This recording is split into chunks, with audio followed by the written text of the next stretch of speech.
You're getting organized. And we're rolling. So Oh, and we're rolling. Okay. And we're rolling. yeah, after the day. What? Are we recording over break or are we not recording over break? This is low. I feel like this is low. That is low. Chin height. Did I grow over the? Yeah. Do we need to record over break? Do we? Break.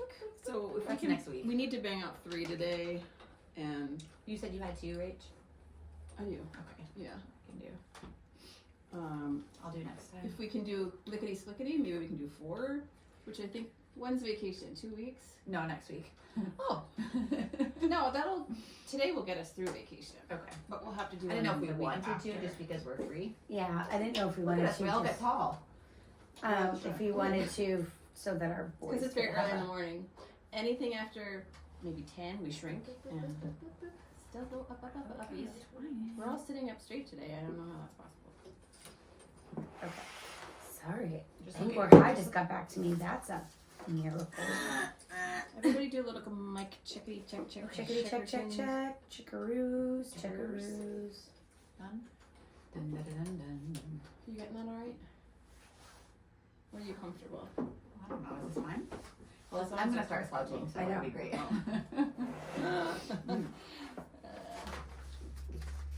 Okay, kids. I would say the week after vacation or during vacation if we have a day. Okay. I don't know that I can choose yet because Kurt is taking some major time off for Okay. skiing, Mm-hmm. Okay. but he hasn't decided the days. The deep brew. The deep brew. The deep brew there. Dark. Deep and dark brew. Yeah. What? Can we play? Can we play? It'd be fun to February? play. It'd Right. be fun to play over break. Yeah. And then, but just play that kind of by ear, depending on Yeah. And maybe if we had a day, we could actually beast and work, and then we could go to lunchies or do something fun. While our kids played. Yeah. I just think it would be fun for them all to Yeah, me really too. vibe. Yeah, they can vibe. To do a free And then Free vibe. Right, Jesse, your son has introduced him to snowboarding and all the things, so that's very expensive. Your son just introduced him to rock climbing, and that's very expensive. And now he wants to become a rock climbing instructor and get his licensing or whatever it all is. And I'm like, baby, what you gotta do is pick up some work shifts. Yeah. I know. I asked I how it support all went. the things, but I asked how it went, Aw. and I said, Such a hard time. and he in life. goes, Mom, both Parker and Thomas, because Thomas has been going too, he loves it. And he loves it. It's like my new hobby. It's my new hobby.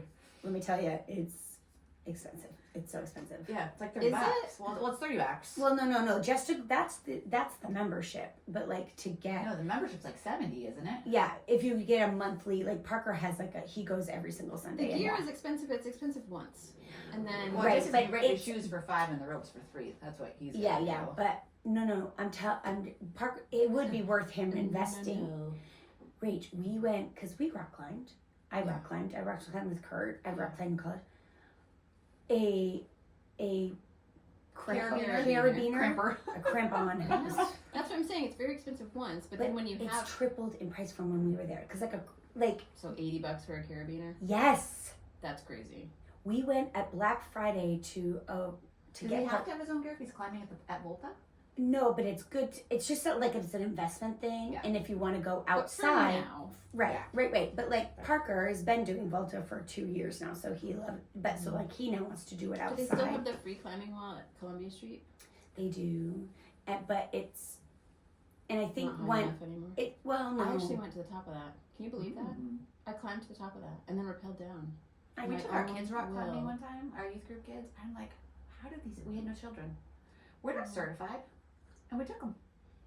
They With a they friend climbed. who's They certified. climbed with someone who's certified. Yeah, I get. We didn't Even have I any friends. took the No, we had a friend, but our friend wasn't certified. It was our pastor Yeah. That at is the time. But I mean, that was not wise. that was not wise at all. Oh We wow. took 40 kids to a camp, like swimming. Kevin was a lifeguard one time back in the day, but it was Kevin and I and 40 kids swimming in a lake. Not wise. No, Justin Bosfield sliced his toe open, had to have stitches.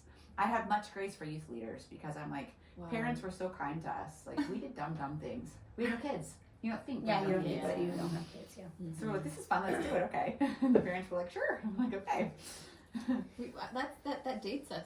Oh gosh. That's like our version of, and then the generation before that would say, I don't even know where my kids are. As it turns Our out, parents. they went Our to parents. Yeah. our parents. Mom rang the doorbell, we had a The cowbell. bell, yes. That you come home when the bell rings. You come home from whatever you're doing.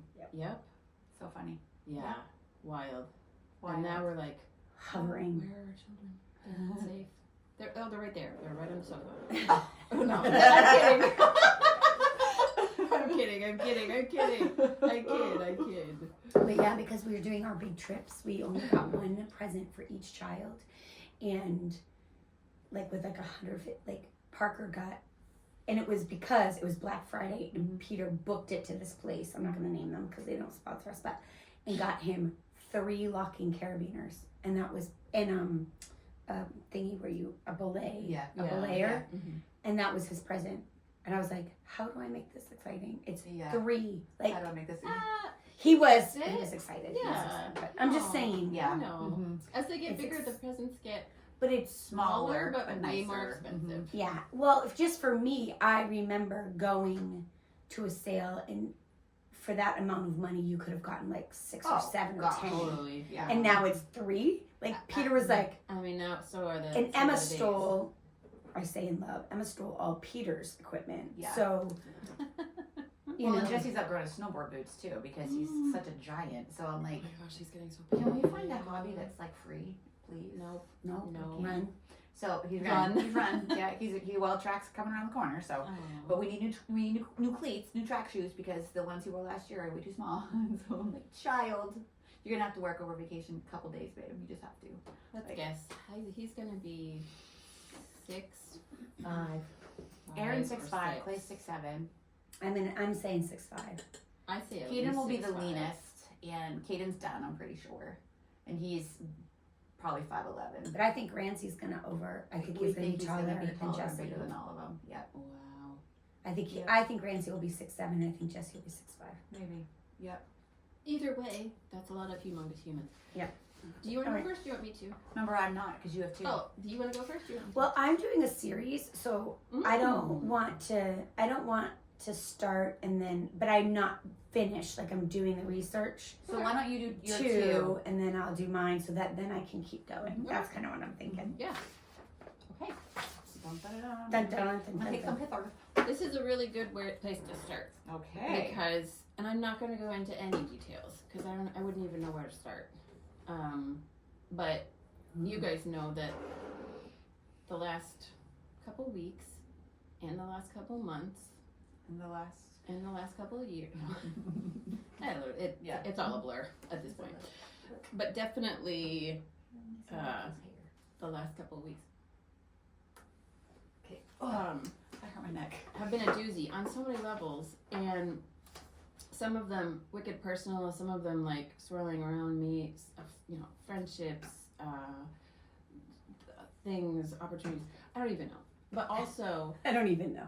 I don't even know. But this in particular is about it's my version of which I always do in February or March, the bleak midwinter. Oh, girl, you're feeling it hard. I had so many titles for this. My first title was something to the effect of your feelings are not your reality.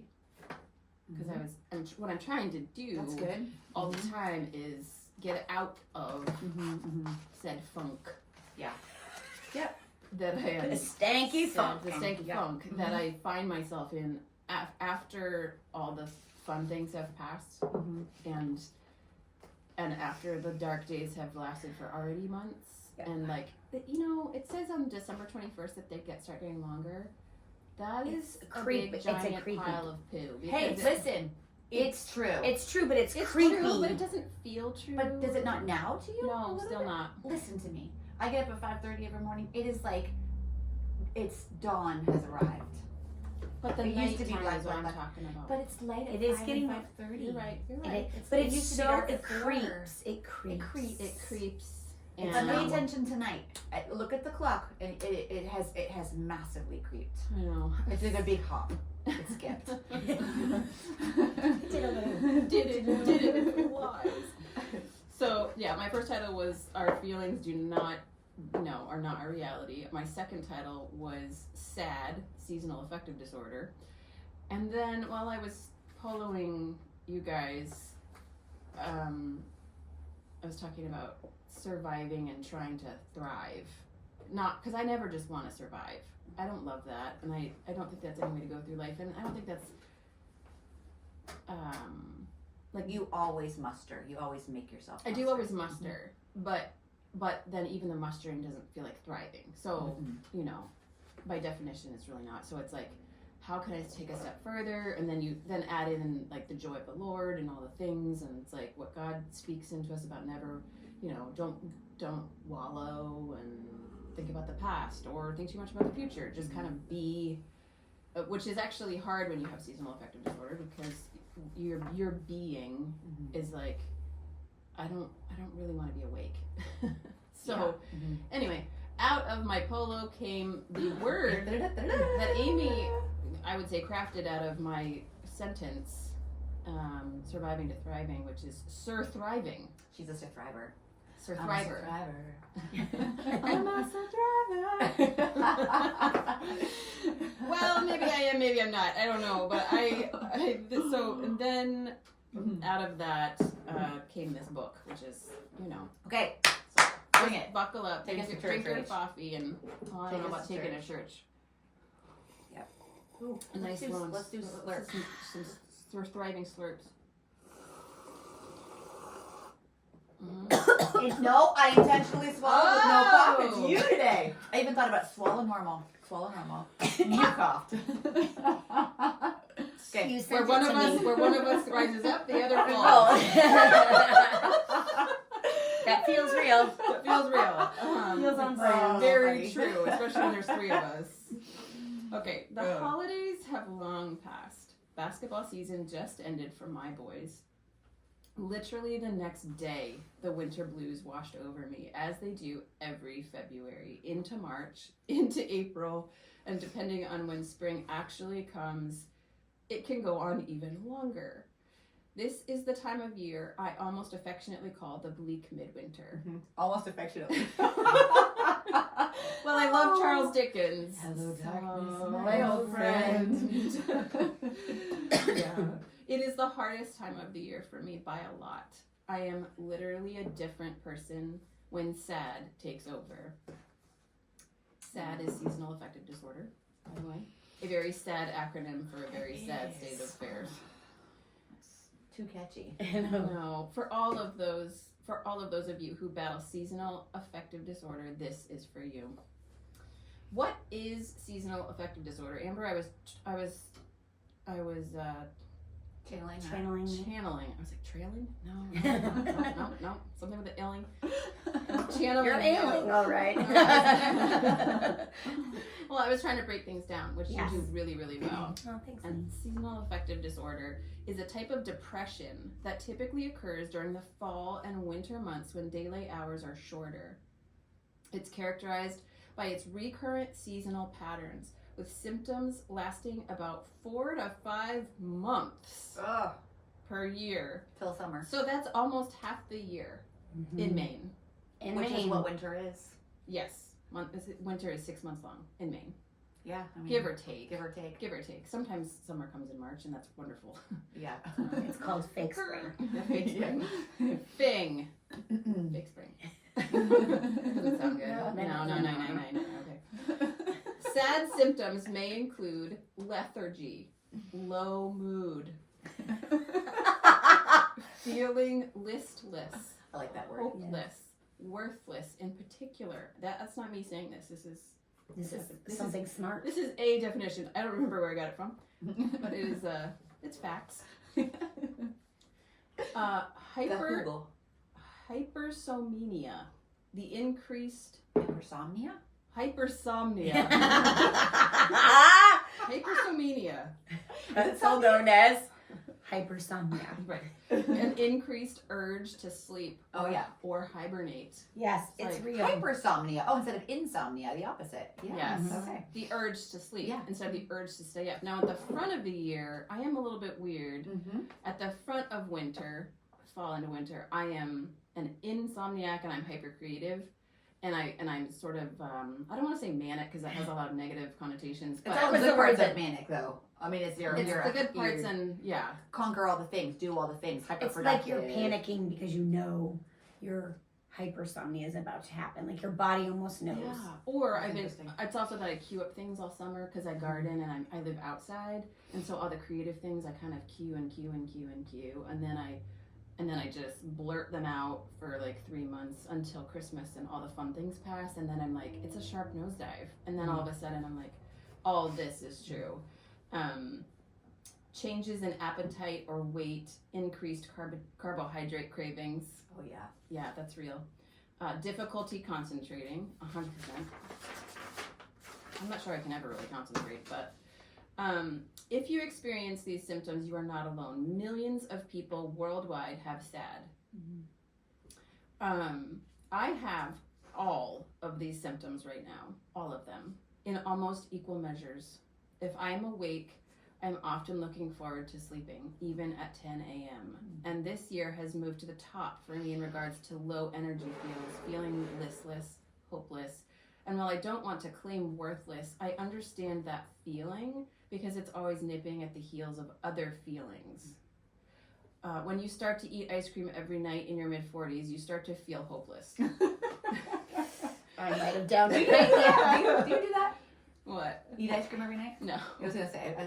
I've eaten ice cream every night for 3 nights, like I said I would, because even though I don't have a uterus, I do have a period. Yes. And that will be another podcast that I'm going to do a very deep dive into because I don't know anything yet. But if Read anybody Fast Like a Girl. Let me just tell you, that book is crazy. I mean, Fast Like a Girl. Fast Like a Girl. Does that have anything to do with hysterectomies? Which it's hormones. It's about intermittent fasting and how it's for women. It's not just a basic 18-6 or whatever. It's like men have testosterone. We have 5 hormones, and we have a cycle. Even if you don't have a cycle, you still have those hormones, and how we need to fast and eat around those. Like, you ever have times where like it's so easy to fast, and then some days at like 9:30 you're like voracious. She's like, there's a reason for that. And so I just finished it, and I was like, holy cow, like this makes so much sense to me. That would be wonderful to do a deep dive. Yeah, and maybe I can try to do homework, because I was like, there's got to be a connection. This is my hardest year, and I just had a hysterectomy. I was like, to me, that seems connected. Yeah. Because it's sure. normally this hard for me. Absolutely. Yeah.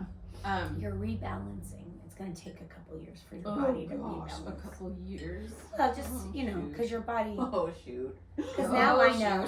I don't... Actually, I am now oblivious to it, but now Peter will be like, the other day, speaking of ice cream, I was like, I want ice cream, right? And I don't ever crave sweets at night. And I was like, I need it right now. And Peter was like, let me go get you. And pint of fish food, Ben and Jerry's. It's my favorite. That's always been It has. I downed that thing, the entire pint. Wow. And I looked at Peter and I was like, what is wrong with me? Never.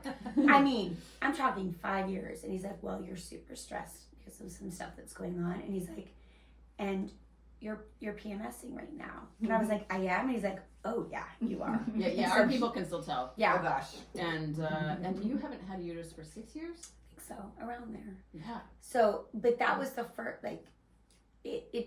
now, the first couple of years, I think my body was still trying to figure it out. Yeah. And definitely early in the figuring it out. Yeah. You'll get there. Very early. Very early. So, and yeah, as I put on many unwanted pounds, start feeling more and more worthless, and the feeling the same to me every day, 24/7. I know. I lost 20 pounds. Really?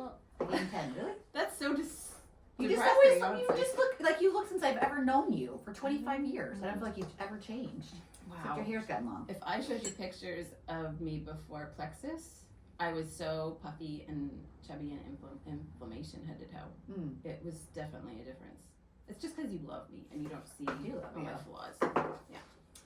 There you go. Love is blind. Love is blind. Well, anyway, all these big feelings are always waiting for me when I wake up. It's like a waiting game, waiting to sleep, waiting to do something that gets you out of the house for a few hours, and not really wanting to do any of it. Today I want to go deep into my feels and perhaps reach one other person who feels this way, and to let you know that you are not alone, friend, and that this too shall pass. The hope for me is it really does pass. As soon as the days get longer and the sun comes out more often, although the sun never really came out last year. Instead, we had a series of monsoon months and then more winter. But as soon as the days are longer and nightfall is no longer at 3:30, I do feel my big sad feelings shifting, my energy coming back, my love of all of life coming back. And usually for me, this happens all at once. Like you wake up, you just wake up and know. Yes, versus incrementally. And maybe that's not entirely true, but like that's how my brain perceives it. It's like one day I'm still really down in a pit, and the next day I'm like, it's gone. I'm me again. Like it's like this veil gets lifted, and it seems to happen just from one day to the next.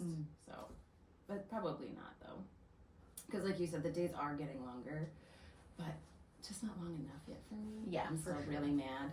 Yeah. All at once, I'm I jumping. have feelings about that. Yeah. I also think it's other things in your life. Yeah. If For those sure. are pressing in on you, Mm-hmm. then let's say Sam's team, basketball team, is headed to the chip, you would not feel, your sad would not be as sad as the sad is because basketball's over. Like if basketball was still going. That's why I literally started. I was like, everything ended, and the very next day, it So like that's washed the- over me. Yeah. Circumstances. So I think circumstances affect 100%. Yeah. I think as a mom, especially, and for people that are not moms, feel free to speak into it. But it's like, life when you have to do something, when there's no other option. I think moms get really good at surthriving, and we're just going and going and going, and we don't let our guard down, and we don't let the balls drop, and because we know we just really can't, or else it just is a quick sweeping of being into the undertow. So it's like you just keep it going, and you're there and you're there. But then when something that you've been doing, so for me, I've been soccer mom to basketball mom, and I mean, like, I did not miss a game. I was a driver. I drove to all the things, thousands and thousands of miles, all the things, cars full of hooligans. And as much as it's hard, I love it. And it also gives me a reason to get up in the morning and like do it. And it even gives you a reason to get up and do other things on different days, because you're just like, well, that's a big task, and I gotta make sure all my other ducks are in a row in order to get to the big task well. And not be stressy. And then as soon as those big tasks, that's something you've sustained for months and months and months, and it's social and you're with your kids or whatever, I was like, it ends. I think once something like that happens, no matter what it is, all of a sudden you crash.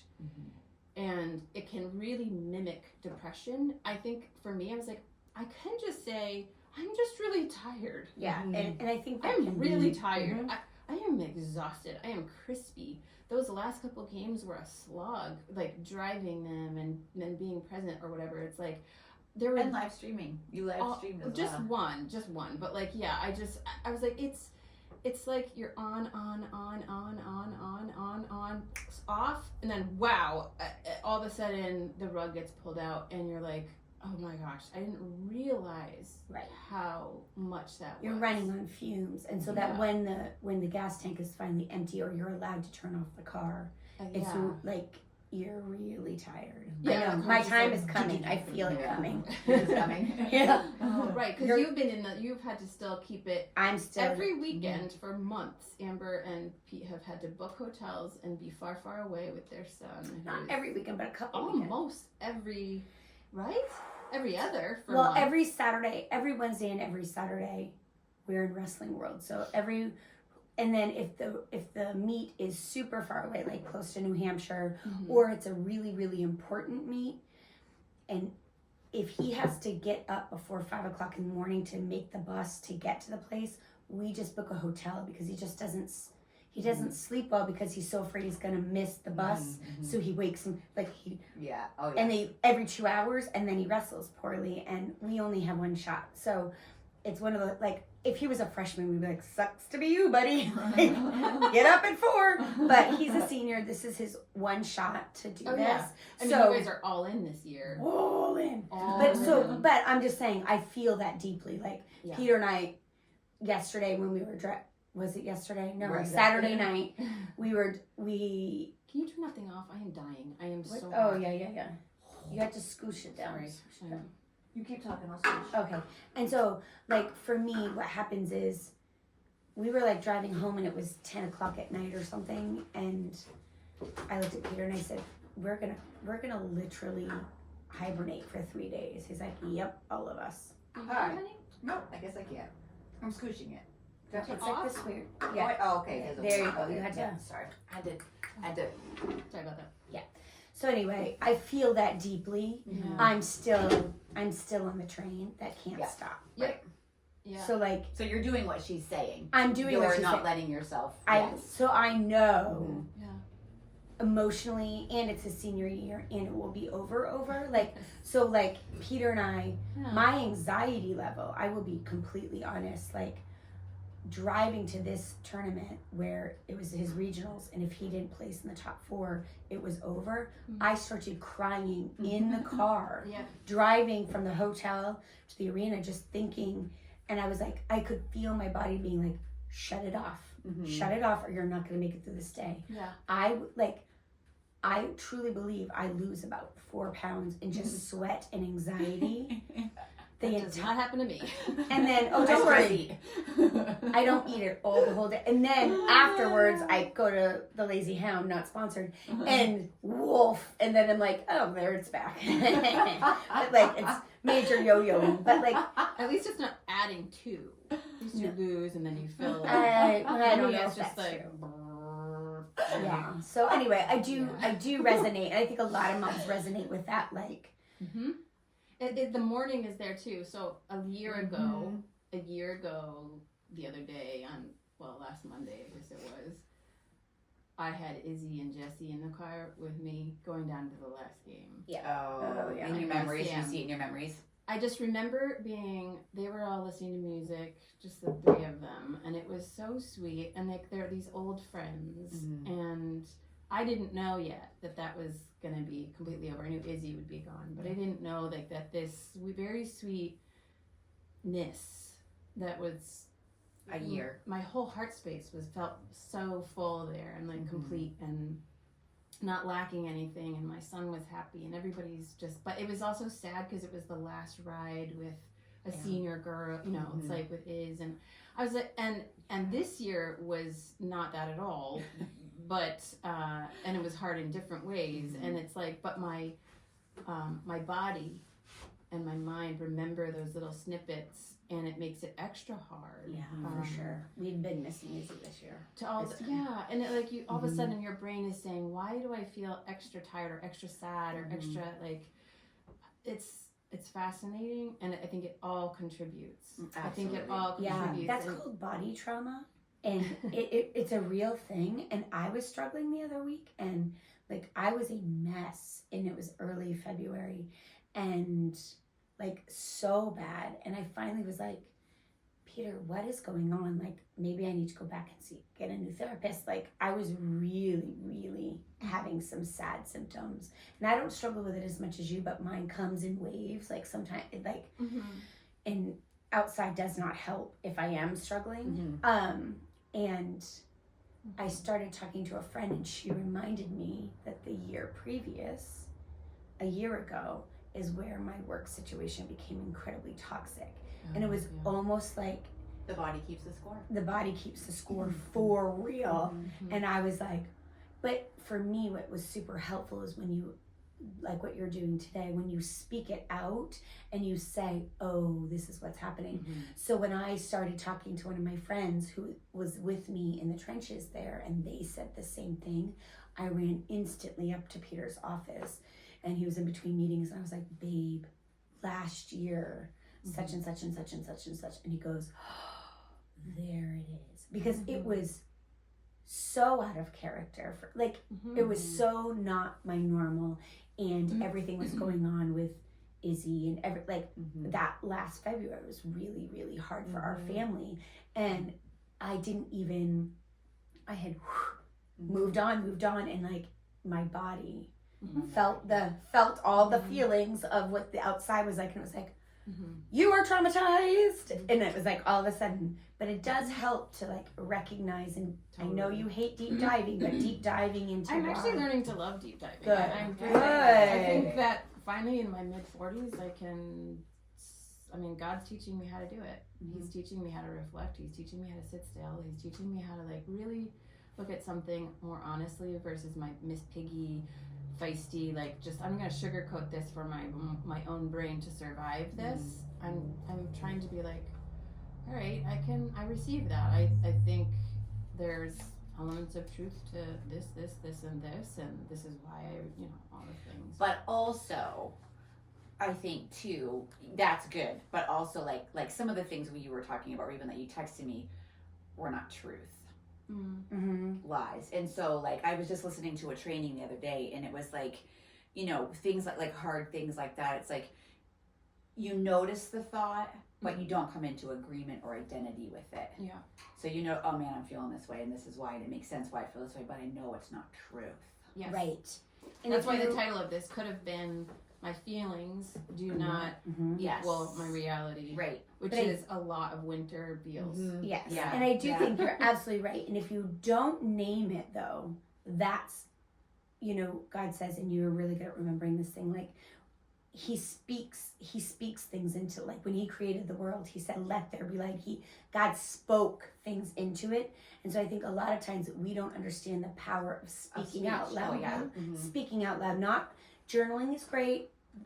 Journaling is important, writing out your feelings, but I found, and my therapist has taught me, after I'm done writing it, I have to go, not necessarily to a person, even if it's in the bathroom, in the bathtub, wherever, alone, in your car, speaking those things out to, because that's the how truth. The truth. Yeah. Like this is not that I am a loser. Let me just read that out loud. no. Like, so you write down why you're I feel this way because the truth is this. Yes. My worth is this. My body is saying I'm sad, but this is what's real. And saying those out loud is what actually changes your brain chemistry. Yes, for sure. If you just think it stays right. All it is it's like a little cloud marshmallow. And it grows. Yeah. It like grabs little cells on a cellular level and says, "Ooh, this must be true. This must be true." Yeah. Versus if you say no. And there's scientific where it's like actually saying no, that's not true. It actually like breaks. Yes, it breaks those your little brain cells, synapses. Structures that are trying to form like a new truth in your mind.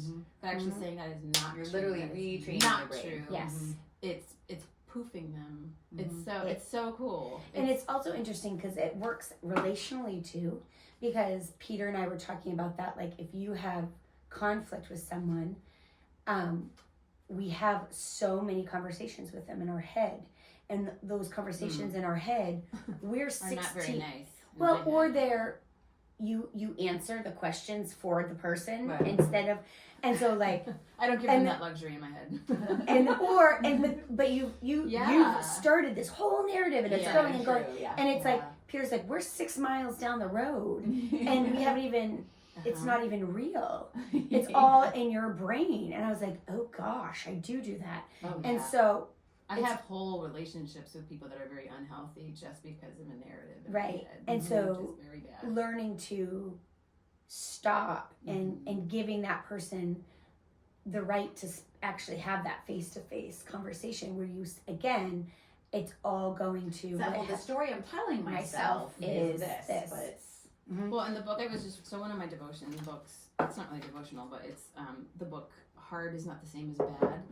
And I've been going through it, and she's just quoting verses one after, and like she is really going through the word with all of these truths. And today was about forgiveness and how you can't, as a believer, go through life without forgiving people, without loving your enemies, and without giving grace, because God will not give it to you if you are withholding it from anybody, really, where it's like, well, I forgive everybody but you, and I really hate your guts, and I'm never gonna speak to you again nicely ever. That's why it's vertical. And it's so hard. It's so hard, because I really get into like spicy Viking mode in certain compartments of my I want that on a heart. hoodie for you. Spicy Viking. Yeah.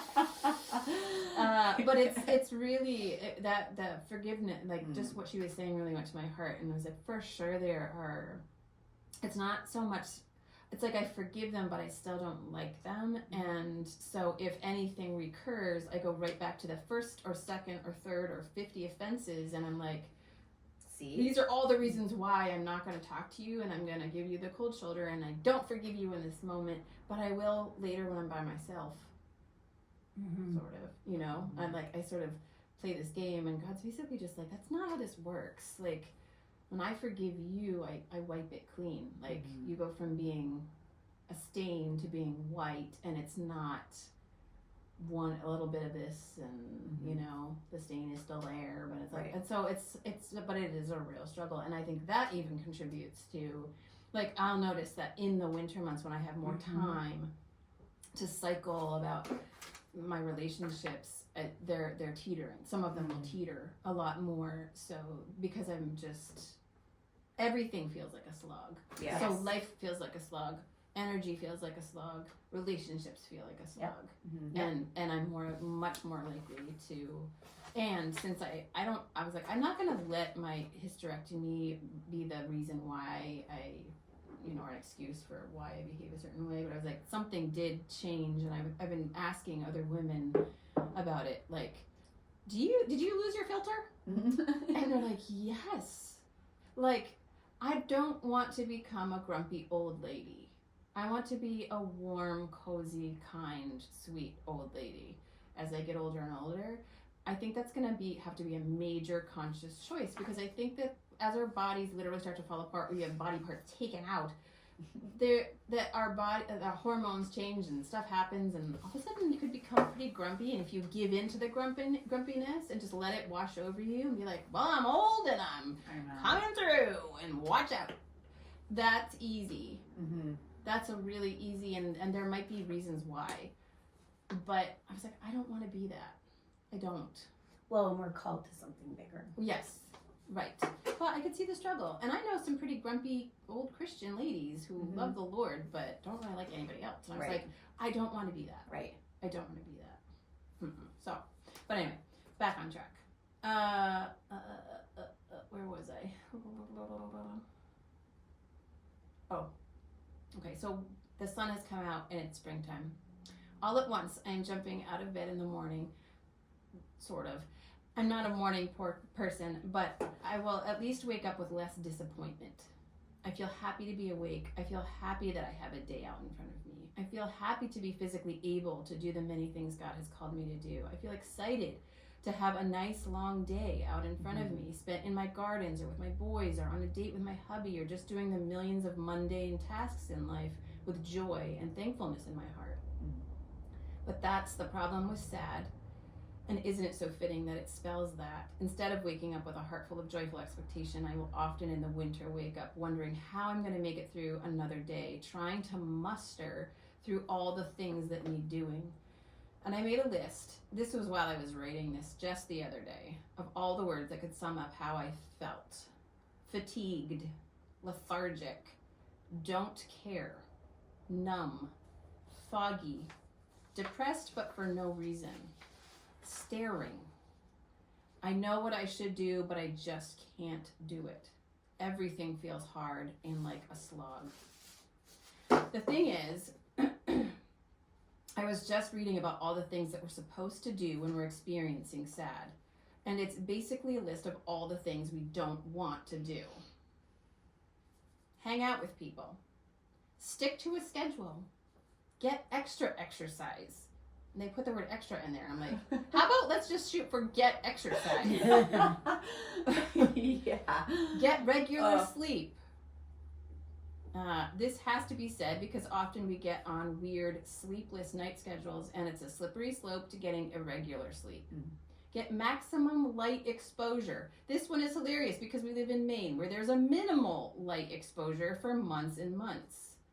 As I'm writing this, I'm sitting beside my happy light, a full spectrum light for those of us suffering with sad, and I hate it. It's ugly and it makes me mad. This is the first time I've used it, just the other day, this winter. And my hubby had to take it out and get it out for me because I said I wouldn't bother. I hate that I have to sit near a fake sunlight just to feel better. I'm not even sure that it does anything. I'm mostly angry that I have to use it. Here's the thing. All the things that will help us feel better are all the things we don't want to do. And want is not a strong enough word. We can't do them. It's not a question of want or not want. It's that we are mentally and emotionally stuck, frozen in a funk of numb stillness, frozen in a lackadaisical mental state. And lackadaisical means without interest, vigor, or determination, listless and half-hearted.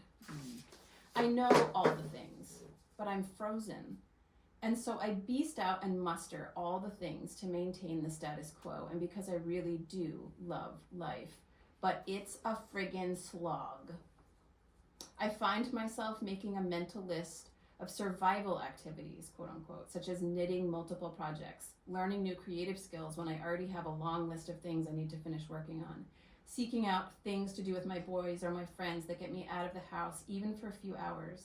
I find myself rushing through the difficult tasks that I can spend more time just curled up with my knitting and a show. I avoid exercise even though I know it will help me. I still do it sometimes, but much less than I should, much less than I need.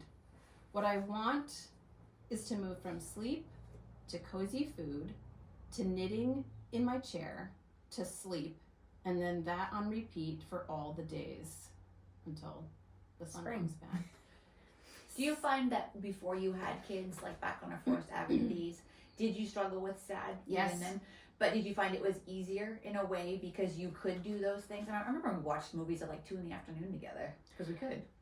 Ever When I get home since from being school, a mom, yeah. Yep, I would say that I love doing those things, but I have guilt.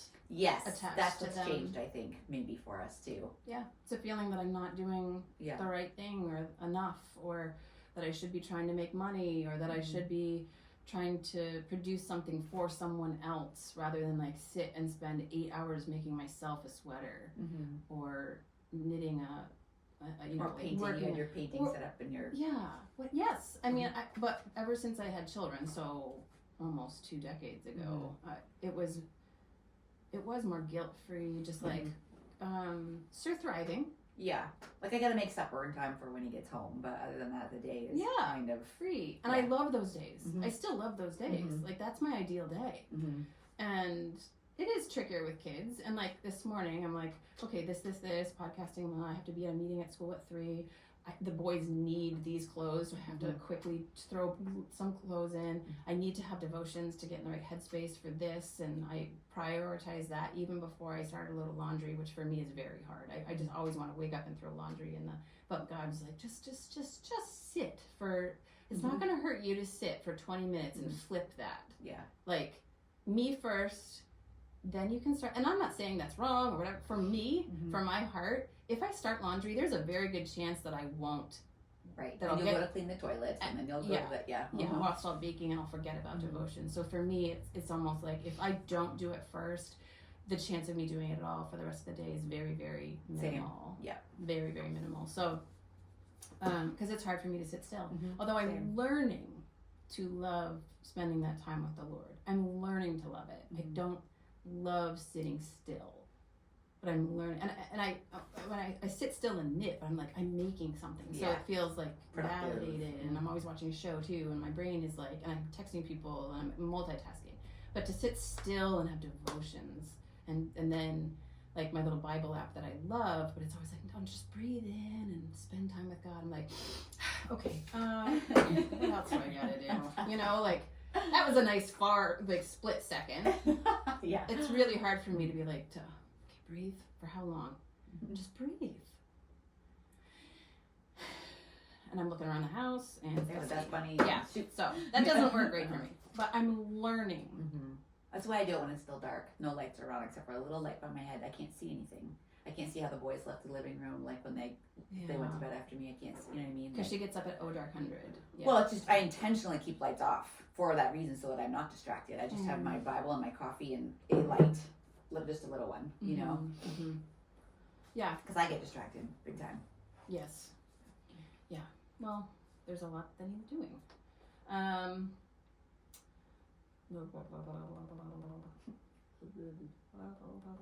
all do that. You can't do that? Oh. I found myself rushing. Yeah. Yes, I did. I want to move from sleep to all the cozy things. Yeah. Now, let me speak into all these big feelings with some God truths. And this is where I need you two to speak over them too, if you have the urge to do so, which you already have. But God knows this struggle is real, and He gives us seasons of rest. A few months ago, I saw a quote that went something like this: God gives the plants and animals seasons of rest, under the snow, curled up in cozy nests. Perhaps He gives us seasons to rest as well. And I totally butchered that, but it was the gist. It's okay to rest. It's okay to hibernate a little, for a while, not forever, and not if you have things that you have to do, that you've been called to do, but it's okay to slow down. For me, I have to slow down to slow down. I have to be stopped. And God knows this about me. He knows that I like to get up and go and go and go and go and go and go, but that often my priorities are way off.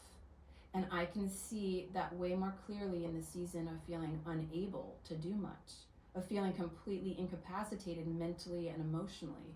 I want to stay at a high octane level of output all the time, and I'm frustrated that I can't.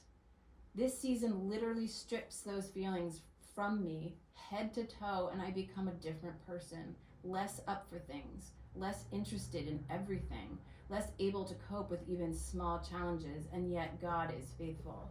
He sustains me through the dark days. He gets me up in the morning, and I love spending the first groggy minutes of my day with Him, being honest and real with Him about how I hate everything and I don't want to do anything. And He comes close to my heart and whispers, I know. I love you exactly the same amount as when you're lovable and doing all the things well. And that's worth it. It's worth having sad every year for months and months on end, until I finally come out of the fog into the sunshine again. The thing is, this life is hard.